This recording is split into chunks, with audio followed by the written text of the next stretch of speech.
الرحمن الرحیم۔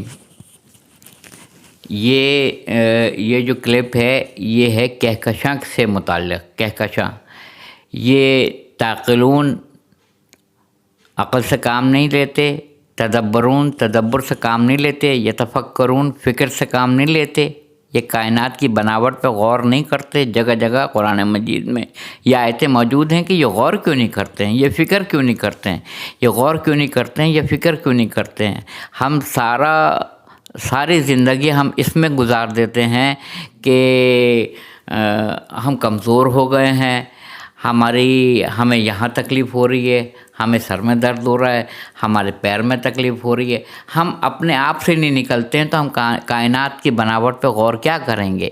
کائنات کی بناوٹ پہ غور کرنے کے لیے پورا قرآن مجید بھرا پڑا ہے، بے شمار ان گنت آیتیں ہیں کہ کائنات کی بناوٹ پہ یہ غور نہیں کرتے ہیں۔ یہاں تک بیان ہوا ہے کہ یہ غور نہیں کرتے ہیں کہ میں نے اونٹ کو کیسا بنایا ہے۔ میں جب کسی سورہ یاسین کا آخری حصہ جب میں کسی چیز کا ارادہ کرتا ہوں، ارادہ لفظ جو ہے یہ عربی ہے اور آیت میں استعمال ہوا ہے کہ جب میں کسی چیز کا ارادہ کرتا ہوں تو کہتا ہوں کن ہو جا، فیکون ہو جاتی ہے۔ اور وہی خدا سورہ اعراف 7واں سورہ قرآن مجید میں کہتا ہے کہ اس زمین و آسمان کو بنانے میں میں نے 6 دن لگائے، فی ستۃ الایام ثم استوی علی العرش، 6 دنوں میں زمین اور آسمان کو بنایا اور عرش پہ آمادہ ہو گیا۔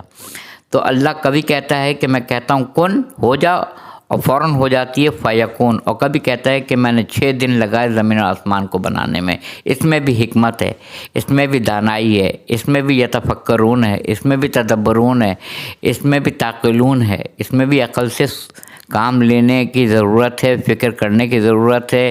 کائنات کی بناوٹ پہ غور کرنے کے لیے اللہ تعالیٰ نے حکم دیا ہے۔ اللہ تعالیٰ قرآن پاک میں ارشاد فرماتا ہے کہ یہ پرندے جب اڑتے ہیں اور ہوا میں ٹھہر جاتے ہیں تو تم نے یہ دیکھا ہے کہ یہ ٹھہرتے کیسے ہیں؟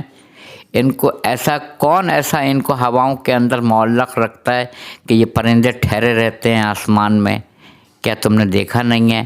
کیا تم نے اونٹ کی بناوٹ جو ہے اس پہ کبھی غور نہیں کیا کہ میں نے اس کو کیسا بنایا ہے؟ تو جب میں کسی چیز کا ارادہ کرتا ہوں کہ ہو جا تو وہ ہو جاتی ہے، اور کوئی چیز بیکار نہیں ہے۔ ابھی تک تقریباً 300 کھرب کے قریب کہکشائیں دریافت ہو چکی ہیں۔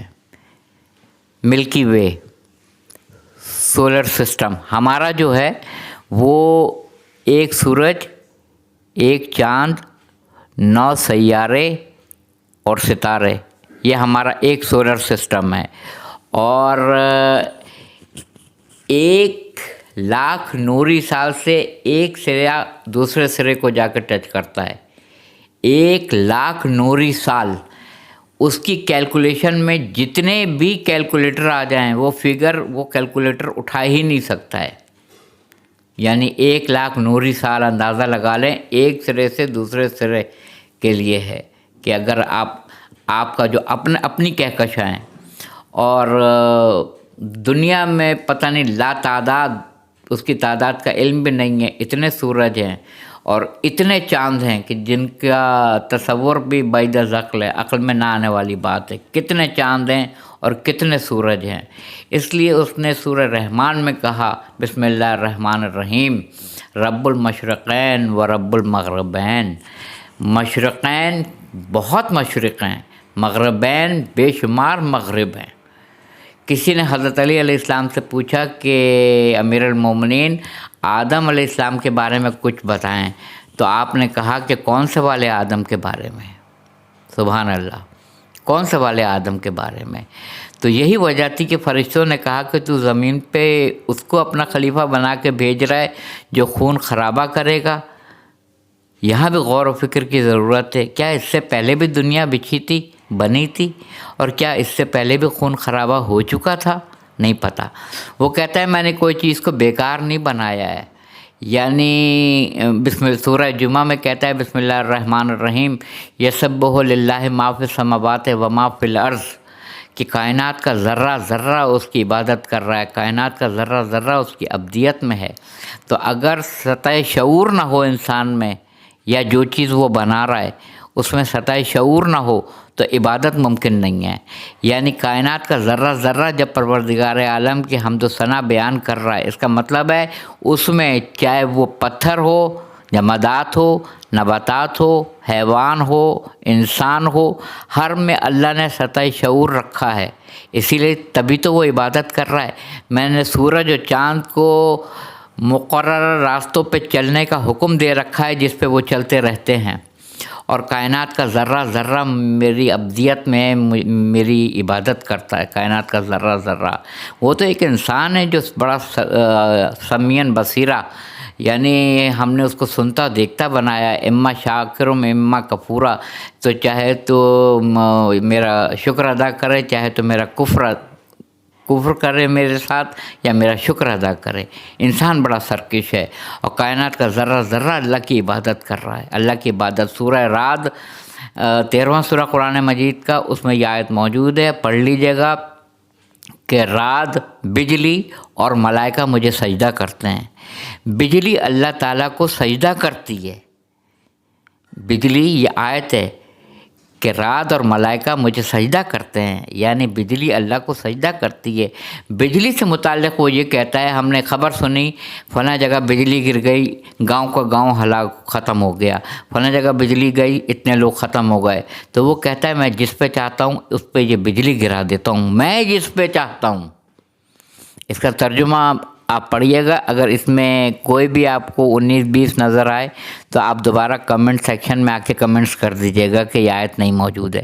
یہ آیت موجود ہے، اس کے اندر میں نے خود پڑھی ہے تفصیل کے ساتھ کہ بجلی اور ملائکہ مجھے سجدہ کرتے ہیں، اور یہ وہ بجلی ہے جس پہ میں چاہتا ہوں اس پہ یہ بجلی گرا دیتا ہوں، میں اس پہ بجلی گرا دیتا ہوں. سورہ رعد میں وہ یہ کہتا ہے کہ دیکھیے لائٹ کی رفتار ساؤنڈ کی رفتار سے زیادہ تیز ہے. پہلے بجلی کی چمک دکھائی دے گی، آواز اس کے بعد آئے گی، مگر ہم بادلوں کے گرجنے سے، ان کی آواز سے ہمارے دل دہل جاتے ہیں. تو قرآن کہتا ہے کہ جب بادل آپس میں ٹکراتے ہیں اور ان کی آواز سے ان کا دل خوفزدہ ہو جاتا ہے، گھبرا جاتا ہے، تو بعد میں ان کو ہم اطمینان دلاتے ہیں. اطمینان اس لیے دلاتے ہیں کہ جب بجلی کی چمک دیکھ کے وہ محفوظ رہے. اس کا مطلب ہے کہ اللہ تعالیٰ نے اس بجلی سے جو کہ گری ہوگی اس سے محفوظ رکھا.